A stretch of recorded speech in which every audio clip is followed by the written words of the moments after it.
Ladies and gentleman, ರಾಜ್ಯದಲ್ಲಿ CM ಕುರ್ಚಿ ಕದನ ಕ್ಲೈಮ್ಯಾಕ್ಸ್ ಬಂದ್ ತಲುಪಿದೆ.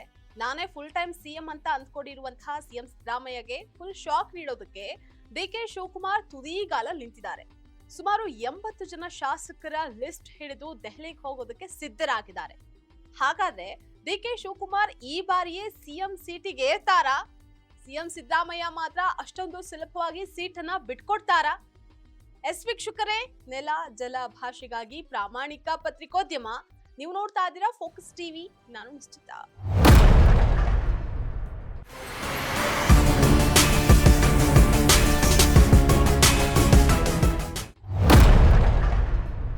ಸಿಎಂ ಸೀಟು ಕಾದಾಟ ಕ್ಲೈಮ್ಯಾಕ್ಸ್ ಬಂದ್ ತಲುಪಿದೆ. ಸಿಎಂ ಸಿದ್ದರಾಮಯ್ಯ ಅವರು ತಮ್ಮ ಚೊಚ್ಚಲ 17ನೇ ಬಜೆಟ್ ಸಿದ್ಧತೆಯಲ್ಲಿದ್ದಾರೆ. ಈ ಮೂಲಕ ಅವರು ನಾನೇ ಫುಲ್ ಟೈಮ್ ಸಿಎಂ ಅಂತ ಅಂದ್ಕೊಂಡಿದ್ದಾರೆ. ಹಲವರು ಅದನ್ನೇ ಹೇಳ್ತಿದ್ದಾರೆ. ಹೈಕಮಾಂಡ್ ಆದೇಶವೇ ಅಂತಿಮ ಅಂತ ಹೇಳ್ತಿದ್ದಾರೆ.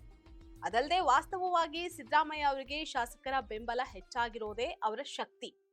ಆದ್ರೆ ಡಿಕೆ ಶಿವಕುಮಾರ್ ಅವರಿಗೆ ಶಾಸಕರ ಬೆಂಬಲ ಇಲ್ಲ ಅನ್ನುವಂಥದ್ದು ಕಾಂಗ್ರೆಸ್ನಲ್ಲೇ ಇರುವಂತಹ ಮಾತು.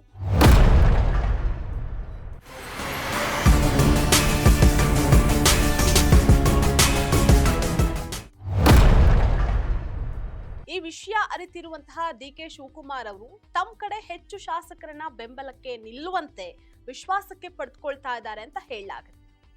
ಕಾಂಗ್ರೆಸ್ ಮೂಲಗಳ ಪ್ರಕಾರ ಡಿಕೆ ಶಿವಕುಮಾರ್ ಕಡೆ ಸುಮಾರು 80ರಿಂದ 90 ಜನ ಶಾಸಕರಿದ್ದಾರೆ. ಇದು ಡಿಕೆ ಶಿವಕುಮಾರ್ ಅವರಿಗೆ ಆನೆ ಬಲ ತಂದಿದೆ. ಇದೇ ವಿಶ್ವಾಸದಲ್ಲಿ ಇರುವಂತಹ ಡಿಕೆ ಶಿವಕುಮಾರ್ ದೆಹಲಿಗೆ ಹೋಗಿ ಹೈಕಮಾಂಡ್ ನಾಯಕರ ಮುಂದೆ ಶಾಸಕರ ಲಿಸ್ಟ್ ತೋರಿಸಿ ಸಿಎಂ ಸೀಟಿನ ವಿಷಯದ ಬಗ್ಗೆ ಐಸ್ಲಾ ಮಾಡ್ಕೊಂಡು ಬರೋದಕ್ಕೆ ನಿರ್ಧಾರ ಮಾಡಿದ್ದಾರೆ.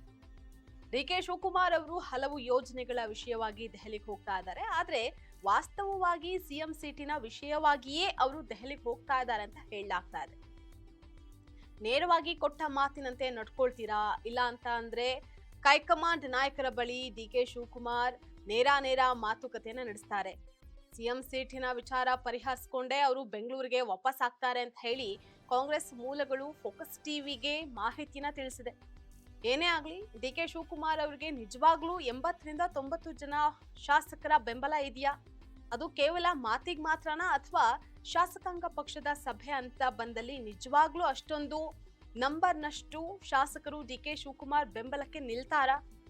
ಅಂತಹ ಸಂದರ್ಭ ಎದುರಾದಲ್ಲಿ ಡಿಕೆ ಶಿವಕುಮಾರ್ ಅವರಿಗಿಂತ ಅತಿ ಹೆಚ್ಚು ಅನುಭವಿ ಆಗಿರುವಂತಹ ಸಿಎಂ ಸಿದ್ದರಾಮಯ್ಯ ಸುಮ್ನಿರ್ತಾರಾ ಅಂತ ಕಾದ್ ನೋಡ್ಬೇಕಾಗಿದೆ.